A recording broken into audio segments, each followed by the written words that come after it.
ಅದು ನನ್ನ ಸರಿ, ಅದು ಏನೇ ಇರಲಿ, ನನಗೆ ಗಂಟ್ಲು ನೋವ್ತಿದೆ. ಸ್ವಲ್ಪ ಶುಂಠಿ ಕಷಾಯ ಮಾಡಿಕೊಡು. ಸರಿ ಕಣವ, ಈಗಲೇ ಮಾಡ್ಕೊಂಬತ್ತೀನಿ. ಬೇಗ ಬಾ.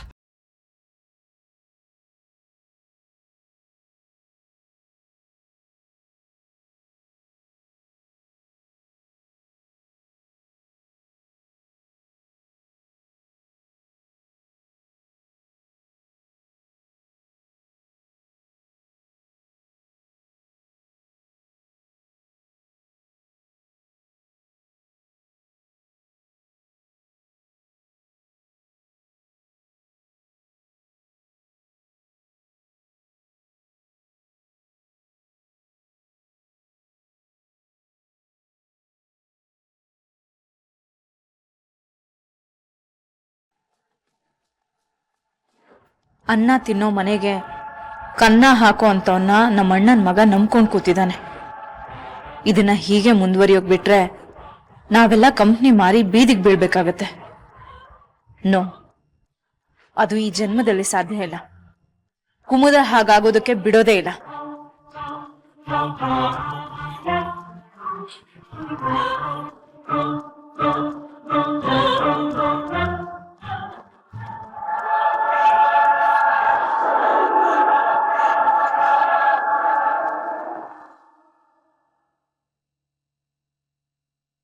Good morning Chandu.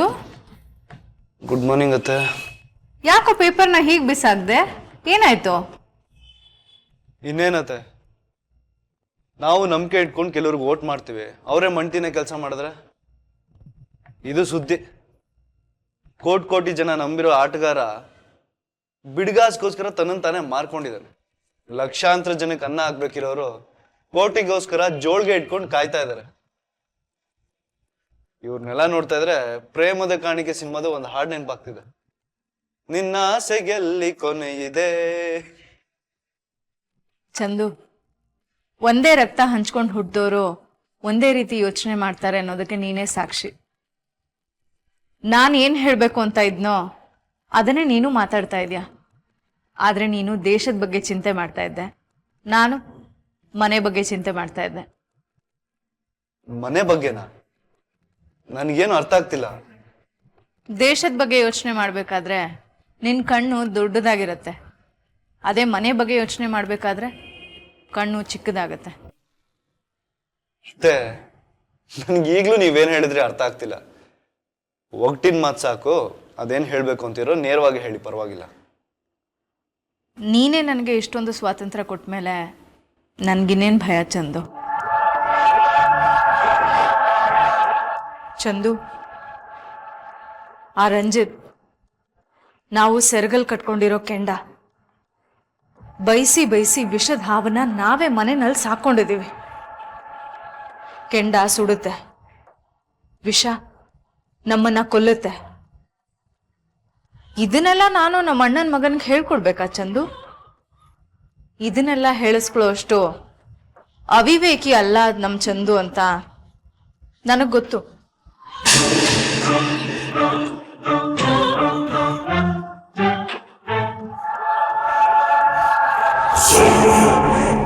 ನಾಡ್ ಕಟ್ಟೋ ಯೋಗ್ಯತೆ ಇರೋ ನಾವು ಬೀದಿಗೆ ಬಂದ್ಬಿಡ್ತೀವಿ ಚಂದು.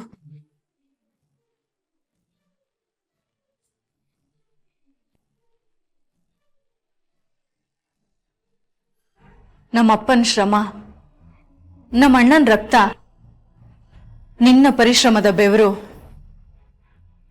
ಇದೆಲ್ಲ ನೀರಲ್ಲಿ ಹೋಮ ಮಾಡ್ದ ಹಾಗಾಗತ್ತೆ. ಅದೇ ನನಗೆ ಭಯ. ನನ್ನ ಕಾಳಜಿ ಏನು ಅಂತ ನಿನಗೆ ಅರ್ಥ ಆಗ್ತಿಲ್ವಾ ಚಂದು? ಇಲ್ಲ ನಮ್ಮತ್ತೆ ಸಂಬಳಕ್ಕೋಸ್ಕರ ನನ್ನ ಹತ್ರ ಕೆಲಸ ಮಾಡೋಳು, ಇವಳ ಮಾತನ್ನ ನಾನು ಯಾಕೆ ಕೇಳಬೇಕು ಅನ್ನೋದ ನಿನ್ನ ಭಾವನೆ? ಮತ್ತೆ ಯಾಕೆ ಎಮೋಷನಲ್ ಆಗಿ ಏನೇನೋ ಮಾತಾಡ್ತಾ ಇದ್ದೀರಾ? ನೀವು ಕಂಪನಿ ಕೆಲ್ಸದವ್ರು ಅಂತ ಯಾರು ಹೇಳಿದ್ ನಿಮ್ಗೆ? ನೀವು ನನ್ನ ಹಾಗೆ ಈ ಕಂಪನಿ ಪಾರ್ಟ್ನರ್, ಈ ಕಂಪನಿ ಉತ್ತರಾಧಿಕಾರಿ. ನೀವು ಈ ಕಂಪನಿ ಕೆಲ್ಸದವ್ರು, ನಾನ್ ಮಾಲೀಕ. ಇದೆಲ್ಲ ಏನ್ ಮಾತಾಡ್ತಿದ್ದೀರಾ? ಇದು ನಿಮ್ ತಂದೆ ಕಂಪನಿ ಕೂಡ, ನನ್ನ ತಂದೆ ಕಂಪನಿ ಕೂಡ. ನಾವಿಬ್ರು ಈ ಕಂಪ್ನಿಗೆ ಪಾರ್ಟ್ನರ್ಸು, ನಾವಿಬ್ರು ಈ ಕಂಪ್ನಿಗೆ ಮಾಲೀಕರು, ನಾವಿಬ್ರು ಈ ಕಂಪ್ನಿಗೆ ಉತ್ತರಾಧಿಕಾರಿಗಳು. ಸುಮ್ಮನೆ ಏನೇನೋ ಮಾತಾಡಿ ನನ್ನ ಮನ್ಸಿಗೆ ಹರ್ಟ್ ಮಾಡಬೇಡಿ ಪ್ಲೀಸ್. ಸುಮ್ಮನೆ ಎಮೋಷ್ನಲ್ ಆಗ್ಬೇಡ ಚಂದು. ಕಂಪ್ನಿನೇ ಬೇರೆ, ಮನೆನೇ ಬೇರೆ. ಎರಡನ್ನು ಒಂದೇ ತಕಡಿನಲ್ಲಿ ಹಾಕಿ ತೂಗಬಾರ್ದು ಚಂದು. ಆ ರಂಜಿತ್ ಒಬ್ಬ ಫ್ರಾಡ್, ನಂಬಿಕೆಗೆ ಅರ್ಹನಲ್ಲ. ನನಗೆ ನಿನ್ ಪ್ರೀತಿ ಏನು ಅಂತ ಅರ್ಥ ಆಗತ್ತೆ ಚಂದು. ಆದ್ರೆ ನಮ್ಮ ಕನಸಿನ ಮನೆ ನಮ್ಮ ಕಣ್ಮುಂದೆನೆ ಕುಸ್ತು ಬಿದ್ದು ಹೋಗುತ್ತೆ ಅನ್ನೋ ಭಯ ನನಗೆ. ಮತ್ತೆ ಈ ವ್ಯಾಪಾರ, ವ್ಯವಹಾರ, ಲಾಭ, ನಷ್ಟ ಇದನ್ನೆಲ್ಲ ನನಗೆ ಹೇಳ್ಕೊಟ್ಟವ್ರು ನೀವು. ಪ್ರತ್ಯಕ್ಷವಾಗಿ ಕಂಡ್ರು ಪ್ರಮಾಣಿಸಿ ನೋಡು ಅಂತ ಹೇಳ್ಕೊಟ್ಟವ್ರು ಅಮ್ಮ. ಈಗ ನಾನು ಏನ್ ಮಾಡ್ಲಿ ಅಂತ ನೀವೇ ಹೇಳಿಯತ್ತೆ.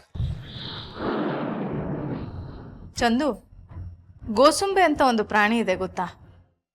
ಅದು ತನ್ನ ಅವಶ್ಯಕತೆಗೆ, ಅನಿವಾರ್ಯತೆಗೆ ಬೇಕಾದಂಗೆ ಬಣ್ಣ ಬದಲಾಯಿಸುತ್ತೆ.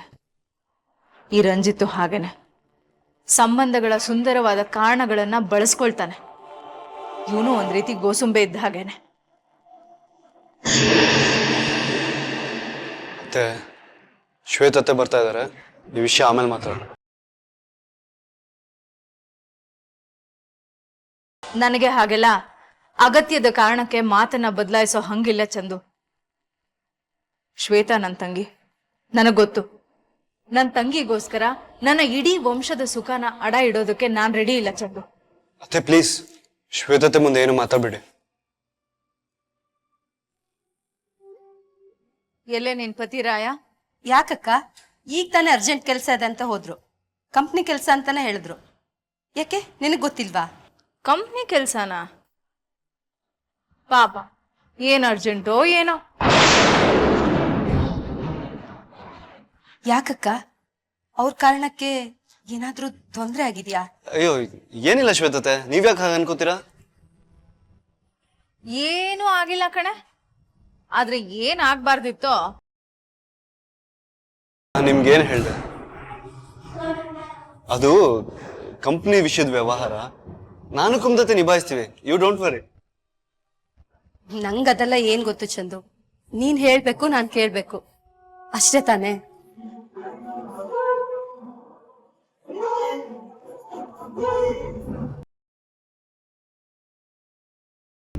ಅವಳ ಹತ್ರ ನಿಜ ಹೇಳ್ಬೇಕಿತ್ತು ಚಂದು.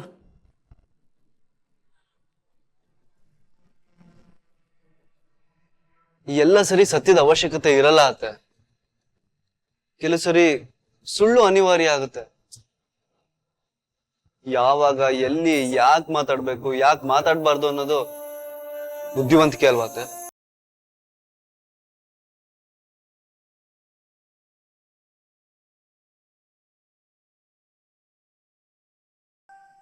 ನಿನ್ ಮಾತು ಅರ್ಥ ಆಗದೆ ಇರೋ ಅಷ್ಟು ದಡ್ಡಿ ನಾನಲ್ಲ ಚಂದು.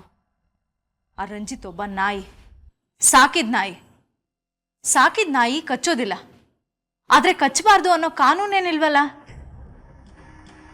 ನಾನು ನಿನಗೆ ಕೊನೆ ಸಾರಿ ಹೇಳ್ತಿದ್ದೀನಿ ಚಂದು, ಒಂದು ಈ ಮನೆಯಲ್ಲಿ ಆ ನಾಯಿ ಇರಬೇಕು, ಇಲ್ಲ ನಾನಿರ್ಬೇಕು.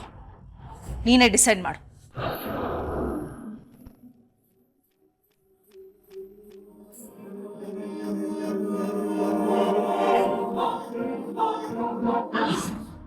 ಚಿನ್ನು,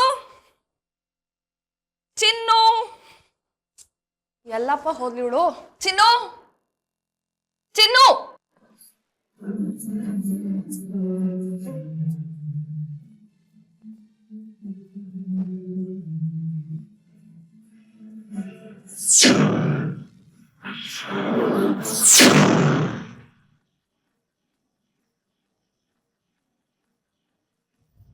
ಅಕ್ಕ, ಚಿನ್ನು ಎಲ್ಲಿ ಹೋಗಿದ್ದೆ? ನನ್ ಮನೆ ಎಲ್ಲ ಹುಡುಕ್ತಿದ್ದೆ. ಪಕ್ಕದ ಬೀದಿ ಕೊನೆಯಾಗೆ ಒಂದು ದೇವಸ್ಥಾನ ಆಯ್ತಲ್ಲ, ಅಲ್ಲಿಗೆ ಹೋಗಿದ್ದೆ. ಚಿಕ್ಕದಾಗಿದ್ರು ಬೋ ಚಂದಾಗೈತಕ್ಕ. ನೀನ್ ಅಲ್ಗೆ ಹೋಗಿಲ್ವಾ ಅಕ್ಕ ಯಾವತ್ತು? ಇಲ್ಲ, ಹೋಗಿಲ್ಲ. ಅಕ್ಕ, ನೀನ್ ದಿನಾಗ್ಲೂ ಒಂದ್ ಕಿತ ದೇವಸ್ಥಾನಕ್ಕೆ ಹೋಗಿದ್ ಬಾರಕ್ಕ. ದಿನಾನಾ? ಅದಾಗ್ದೇರ ಮಾತು ಬಿಡು. ಹೌದು, ನೀನ್ ಕಡೆ ಸಲ ದೇವಸ್ಥಾನಕ್ಕೆ ಹೋಗಿದ್ಯ ಯಾವಾಗ? ನಾನಾ? ಹಾ, ನನ್ ಹುಟ್ಟಿದ ಹಬ್ಬದ ದಿನ. ಅವತ್ತಂತೂ ಹೋಗ್ಲೇಬೇಕು. ಹೋಗದೆ ಹೋದ್ರೆ ನಮ್ಮಮ್ಮ ಎಳ್ಕೊಂಡ್ ಹೊಟ್ಟೋಗ್ಬಿಡ್ತಾರೆ. ನಿನ್ನಂಥವ್ರಿಗೆ ಹಂಗೆ ಮಾಡಬೇಕು. ದೇವಸ್ಥಾನಕ್ಕೂ ಬರೋಕ್ಕಿಲ್ಲ ಅನ್ನೋರ್ಗೆ ಇನ್ನೇನು ಮಾಡೋಕ್ಕಾಯ್ತದೆ? ದೇವಸ್ಥಾನಕ್ಕೆ ಹೋಗೋಕ್ಕೂ ಸೋಮಾರಿತನನಾ? ಹೊರಗಿನ ದೇವಸ್ಥಾನ ಬಿಡು, ನಮ್ಮನೆ ದೇವ್ರ ಮನೆ ಹೇಗಿದೆ ಅಂತಾನೆ ನನಗೆ ಗೊತ್ತಿರ್ಲಿಲ್ಲ. ನಿಜ ಹೇಳ್ಬೇಕು ಅಂದ್ರೆ ನೀನ್ ಬಂದಾದ್ಮೇಲೆ ನಮ್ ದೇವ್ರ ಮನೆ ಹೇಗಿದೆ ಅಂತ ನಾನು ನೋಡಿದ್ದು.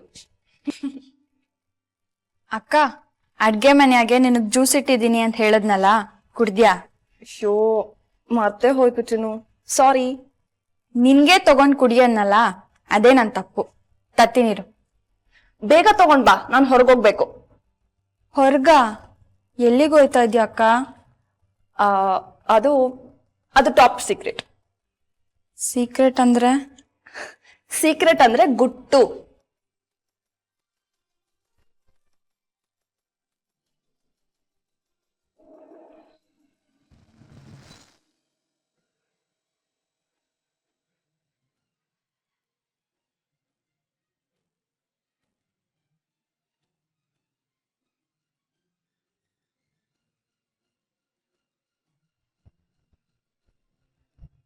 ಕುಮ್ದತ್ತೆ, ಎಲ್ಲಿಗೋದ್ರು ರಂಜಿತ್ ಮಾವ?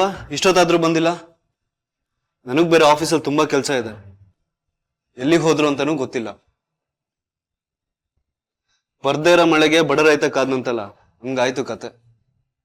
ಯಾವಾಗ ಬರ್ತಾರೋ, ಎಷ್ಟೊತ್ತಿಗೆ ಬರ್ತಾರೋ? ಚಂದು, ಇನ್ನೊಂದು 10 ನಿಮಿಷ ವೇಟ್ ಮಾಡು. ಅಷ್ಟರಲ್ಲಿ ಏನಾದರೂ ಬರಲಿಲ್ಲ ಅಂದರೆ ನೀನು ಕೆಲ್ಸಕ್ಕೆ ಹೊರಡು. ಇನ್ನೊಂದು ಮಾತು ಚಂದು, ಕಾಲ್ಗೆ ಮುಳ್ಳು ಚುಚ್ಚಿದಾಗಲೇ ಅದನ್ನು ಕಿತ್ತು ಬಿಸಾಕಬೇಕು. ಇಲ್ಲದೆ ಇದ್ದರೆ ತುಂಬ ದೊಡ್ಡ ಗಾಯ ಆಗ್ಬಿಡುತ್ತೆ. ಇಷ್ಟು ಬೇಗ ಎದ್ದು ಎಲ್ಲಿಗೆ ಹೋದ್ರು ರಂಜಿತ್ ಮಾವ? ಸಾಮಾನ್ಯವಾಗಿ ನನಗೆ ಗೊತ್ತಿರೋ ಹಾಗೆ ಇಷ್ಟು ಬೇಗ ಎದ್ದು ಎಲ್ಲಿಗೂ ಹೋಗಲ್ಲ. ಎಲ್ಲಿಗೆ ಹೋಗಿರ್ಬೋದು? ಚಂದು, ಅವನ ಕೈಯಲ್ಲಿ ದುಡ್ಡಿದ್ರೆ ಅವನ ಮನೆಯಲ್ಲಿ ಎಲ್ಲಿರ್ತಾನೆ ಹೇಳು? ನಿನಗೆ ಗೊತ್ತಲ್ಲ, ದುಡ್ಡಿದ್ರೆ ಸಾಕು, ಅವನಿಗಿಷ್ಟ ಬಂದ ಕಡೆ ಇಷ್ಟ ಬಂದ ಜಾಗಕ್ಕೆ ಹೋಗಿ ಇಷ್ಟ ಬಂದಷ್ಟು ಖರ್ಚು ಮಾಡಿಬಿಟ್ಟು ದುಡ್ಡು ಪೂರ್ತಿ ಖಾಲಿ ಆದ್ಮೇಲೆ ಮನೆಗೆ ವಾಪಸ್ ಬರ್ತಾನೆ. ಇದು ಯಾವಾಗಲೂ ಇದ್ದದ್ದೇ ತಾನೆ. ನೀವು ಹೇಳ್ತಿರೋದು ಅರ್ಧ ಸತ್ಯ, ಬಾಕಿ ಸುಳ್ಳಲ್ಲ ಅಂತ ನನಗೆ ಗೊತ್ತು ಅತ್ತೆ.